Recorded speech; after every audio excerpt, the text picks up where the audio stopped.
is the Pond Hockey Eagles postgame show live from Ocean Casino. We are involved with a really good charity. We've got a great contest going on to accompany that.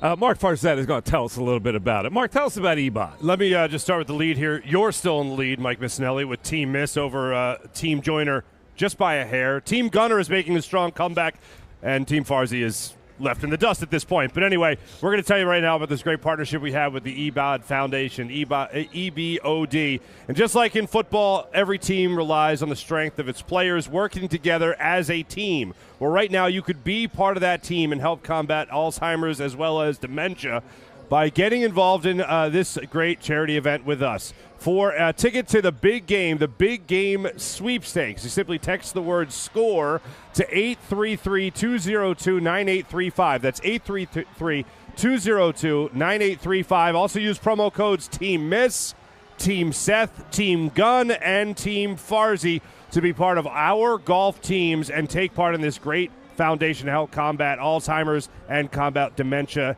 as well with the EBOD Foundation. So make sure you take advantage of that, and you'll get tickets to the big game in Las Vegas as well. 2 nights in a hotel and 2 G's. That's $2,000 in cash for expenses for you. Just text the word SCORE to 833-202-9835, and you can get involved as well.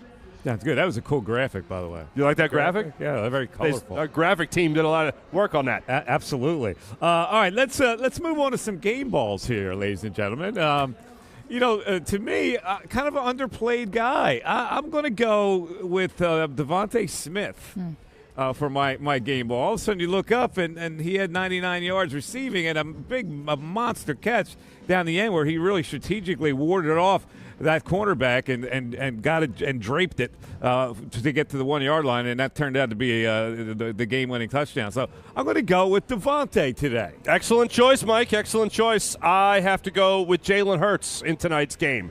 Jalen Hurts set another record tonight. He's not only the youngest quarterback in the NFL since the 1970 merger to go 9-1 or better in 10 games the following season, back-to-back years of doing that, but also he broke a record that he was tied with Vinny Testaverde and Peyton Manning. When it comes to starting off your career, with 13 consecutive wins against winning teams, nobody has done it 13 straight times. Jalen Hurts has. He's the only quarterback to do that. Testaverde. Vinny Testaverde and Peyton Manning. I guess I could buy Peyton. Vinny Testaverde. I was just as shocked as you to learn that little tidbit as well. I heard that earlier today, and then he just broke the record tonight by being able to beat another winning team. So Jalen Hurts, and the way he placed that ball where it needed to be, he gets my game ball tonight. Good inside information, man. So had I known that, I might go with Jalen Hurts. You can beat Vinny Testaverde. Who do you think he is, Tommy DeVito? I think I have to go on the defensive side of the ball, and I'm going to give it to the defensive coordinator and Sean Desai, because there's another game that I go to where I see that he really made that halftime adjustment. It was the Miami Dolphins with Tyreek Hill. And then he does it yet again against the Kansas City Chiefs. Travis Kelce only had 44 yards. Now, was that because Taylor Swift wasn't there, or was that because Sean Desai had a really good game plan? I think Sean Desai, with this young secondary, consistently having guys playing different roles, he's really done a good job as the defensive coordinator. We saw that tonight, and it's a huge reason they won the game. I mean, a shutout in the second half against Patrick Mahomes and Travis Kelce is something that would have won them the Super Bowl if he was there. You know, I'm going with Jalen Hurts, and not because of why Mark is going with Jalen Hurts. After going 5 for 7 in the first half and being sacked 5 times and throwing an interception, dude just kept coming back. He just kept coming back. You know, and I know the run game in the second half with DeAndre Swift was a big deal. But Jalen Hurts was under duress all game long. And you know what? I didn't say it while John was on because I didn't want to, tick him off a little bit. But he said some things that I don't agree with. I really don't agree with the fact that Spagnuolo and this defense played a major role in why the offense wasn't as proficient as it should have been. I don't buy that. Because I believe that, nothing in the NFL happens by chance. You're either forcing things to happen or things are being forced upon you. Okay? So this offense which, is one of the top 10 offenses in the National Football League, they weren't able to operate like they normally operated. Now, was that because, they just had an off night, or was it because the Kansas City Chiefs, forced the issue? I've been around long enough to know that the Kansas City Chiefs forced the issue. A lot of quarterbacks, under the circumstances that Jalen Hurts found himself in the first half of this game, not only this game, but even the Dallas game, he goes in limping, at halftime and comes out and leads his team to victory. This guy is a straight-up warrior. And it wasn't, one of his greatest performances, but when you look at what he accomplished in the second half under the circumstances, they don't win this game without Jalen Hurts. They just don't win it without his performance. And, Devontae, great game. DeAndre, great game. The offensive line, your adjustment in the second half, great game. But they don't win this game without Jalen Hurts. I agree, and I agree with you on Spagnuolo. He brought fierce heat in that first half one to the point where Jalen didn't know where to go with the ball, and he didn't know how to slither out of there. And I think he's really disabled when it comes to his legs and being able to squirm out of there. But Spagnuolo had every front covered, and the question I had was, why did he step off the pedal a little bit in the second half? So interesting you say that, because we were all pretty animated about the bubble screens and the throws to the outside and all that stuff. And, Seth, I just saw your tweet during the post-game show about how angry you were. I heard you in the room, but then I saw the tweet as well. Is there now a method to the madness with Brian Johnson? Because it appeared to me that they started to not pack the middle of the line of scrimmage as much as they were through the vast majority of the game once they started being a little bit more reliant on those bubble screens or those quick throws to the outside. The other side of that is that we've seen it with Jalen Hurts in the past where he's kind of used that bubble screen as his safety net. We saw it in the Arizona Cardinal game last year. We saw it to a point last year where even Shane Steichen called it out to the media, where he wasn't throwing his quarterback under the bus so much, just saying might be a teaching moment with a young quarterback where maybe you can't rely on that as much. But it looked like, at least in this game, those screens and those quick throws to the outside started to provide a little bit more alleviate a little bit more of that pressure for Jalen Hurts to maybe make that throw down the field, or maybe set up a good run for DeAndre Swift and start going between the tackles a little bit more often and down the middle of the field. Is there a little bit of now I see the method to the madness after the game as opposed to going through it in the moment? Well, I think in light of some of the successes that they had after the Kelsey turnover, the thing I didn't like, and I understood, now that I'm thinking about it, I understand why they did it. They were backed up a little bit, and they wanted to get a little bit of breathing room. So understanding that Spagnuolo was not going to just sit back and allow Jalen Hurts time to throw the ball down the field, so the ball had to come out. Most teams run hot routes. They run sight adjustments against that type of pressure. The Eagles don't do a lot of that. They rely on their protection to pick it all up. And even with their protections, they couldn't pick it up. Spagnuolo does a good job of disguising what he's actually trying to do. Does a good job of walking guys up, pulling guys out, making it look like this guy's coming, bringing somebody else from the other side. So he created this confusion. And the only way that they could really slow it down, like I said, was draws, delayed draws, and screens.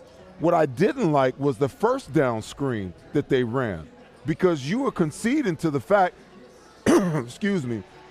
you were conceding to the fact that they were going to that they were coming with pressure on first down. Well, they were doing it for the run, but you can pick that up with the running back. They're usually just sending the extra linebacker. So maybe you come with that on second down and you catch them off guard.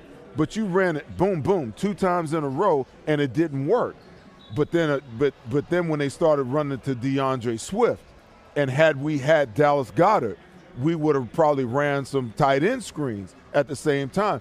That's the way you slow down, these aggressive style defenses that are just not going to let you sit back and do what you want to do. You have to have something. And if you're not a sight adjustment team, if you're not a quick game team, then you better be a darn good screen team and a good draw team in order to slow defenses down. All right, it is time now for our drive of the game, and it's presented by Rafferty Subaru. It's all about you at Rafferty Subaru. Drive of the game. Now, the first drive that they scored was important because Kansas City had taken the lead. But I got to go with the last drive, the one that gets them to 21 points, because they started that drive at the 20-yard line and got the ball down the field. And in that drive, and we're talking about Jalen Hurts, when he needs to make a play, he makes a play. 3rd and 5 at the 45. Short middle pass to Devontae Smith, converts it for 13 yards. The next play is the deep pass to Devontae Smith to the right for 41. 2 monster plays that he makes when he needed to make it. So I'm going to go with that as the drive of the game, because after that, of course, it was the tush push for the touchdown, an unstoppable play. That's my drive of the game. It was the game that clinched it for it, without question. And that was the first time, really, since the first half, where you saw that first drive that you mentioned, they really started to have some fluidity to that offense. You mentioned it right there, 7 plays, 80 yards, only ate up 2 minutes and 36 seconds, but it was efficiency. And you had not seen efficiency from the Eagles' offense hardly at all throughout this entire game, but that's where they were able to reestablish themselves. And one of the huge plays on that was the 20-yard play by DeAndre Swift, because that's where you saw DeAndre Swift run angry. And I think the guy on the other side of the football field, Isaiah Pacheco, runs angry and runs aggressive. And I really, other than the fact the Eagles suffered from him in the Super Bowl, I admire the guy for running hard like that, right? DeAndre Swift was able to do that for the Eagles in tonight's game. That was one instance where he did it. Another instance was that, and I'll give credit to Brian Johnson for this, that jet sweep that they ran with DeAndre Swift was a great one as well, where he went for 35 yards. But you started to see him run angry, but that 21-yard run by him on that drive, Mike, was the one that really showed you that he could get that running game going again. I have to agree with both of you guys there. You talk about that huge feed to Devontae Smith and the tush push, puts them up 21-17. But, guys, there were still 6:20 left in the fourth quarter. Not only does that have the offense go up, but I also think it gave the defense a ton of confidence going back out there and saying, okay, we've got your back. We're going to close this game out for you. Sean Desai and that defense was ready. They just needed a little bit of breathing room, and they were able to do just that. 6:20 left. To Patrick Mahomes, that's like a whole game. Somehow the defense is able to put a stop to it, but it doesn't happen unless Jalen Hurts makes that drive. All right, let me put the truth meter on you then. Ooh. With 6:20 left, did you think that the Chiefs were going to come back down and score? I did. And I have to say I did because, listen, Patrick Mahomes to me is like what I feared in Tom Brady. You can give him 40 seconds left on the clock and he can make something happen. But I also didn't think that Sean Desai was going to have the second half that he did, and we talked about it at halftime. We've seen him do it, but for him to be able to do it at this extent, shut Patrick Mahomes out in the second half, I mean, this is what excites me about the Eagles going forward. I'll say I didn't think they were going to win. They had a chance, snowball's chance in hell, and they won. 6:20 was a lot of time. I'm gonna go in a different direction because I kind of feel like the Eagles went into halftime kind of down because they have an opportunity to draw even, and they don't get it done. They have to punt. The last 2 drives of the first half, they go 4 plays, 3 yards, 3 plays, -5 yards, and they have to punt. Then they come back out after halftime. They go 3 plays, 1 yard punt, 3 plays, 6 yards, and punt. That eighth drive was pivotal because when Hurts runs that ball in from 10 yards out, now the game is 14-17, and there's a true belief that they have the ability to win this football game. And I think that to me is the drive of the game, because even though they come back two series later to actually take the lead, I don't think that they really believed that they could win that game until they scored that 6-play, 7-play, 61-yard drive and the Jalen Hurts quarterback sweep for the touchdown. That's a good call by you, and I'm shocked that you didn't mention what started that drive. What started that drive? Your boy with the punt return. Oh, you know I love Kobe, man. I mean, come on, that's the linchpin. Kobe with a great return there starts that drive. Let me blow your mind. Kobe averaged 17.7 yards per punt return tonight. Solid game. He's the biggest Kobe fan. I swear to Love God. that dude, man. I'm telling you right now, I'm calling it. He is going to return one before the season is over. You watch. Just watch. Yeah, you got 100 on it with me. I know. Yes, I do. and I'm giving you 2-1 odds. Yes, you are. All right. He's got a game check on the line tonight. I just got to find that Gannon stat. And then let me tell you something. That game check is a healthy telling game you, man, check. I do not believe that Jonathan Gammon pressured 20-plus times. I know for a fact that for the most of percent. I said percent. Okay. Nowhere near 20%. Okay. I believe his number was something like 14% for the whole year last year. Where people are coming up with this 20%. They have to be making it up. No, they have to. They are making it up. It's false Eagles information. PR. Eagles false PR. information. Just flooding the media with it. Eagles PR. No, I'm just saying. If you're going to say it's not true, who else would be the source? There's no way. There's no way. Let's take a break. I got a theory, too, because I've already said that I think that Taylor Swift not being at the game affected Travis Kelce a little bit. And I think in Argentina, when she got word that her man had a big turnover in the game and the Chiefs lost, I think it ruined her concert in Argentina. Now, I don't know for a fact, but I'm going to get my spies on that, whether this was a good Taylor Swift concert in Argentina tonight. I think it goes both ways, Seth. Love struck. Man, let me tell you something. That game did not affect her concert one iota. Her not being at Arrowhead Stadium affected his performance. See, okay, at least you agree with me on that. Hey, listen, man. He was foggy tonight. If he know like I know, he'd end this mess right now before it becomes the end of his career. Let's take a break. We'll come back. It is the Pond Hockey Eagles postgame show live from Motion Casino. Back after this. Score and save in southeastern PA and Delaware with Colony Pools this football season. And let the experts close your pool with a custom Merlin safety cover in green for the birds. And if you join our Winter Watch team, we'll give you another 20% off, and Colony Pools will handle it all. Keep your tiles on your pool, not in your pool.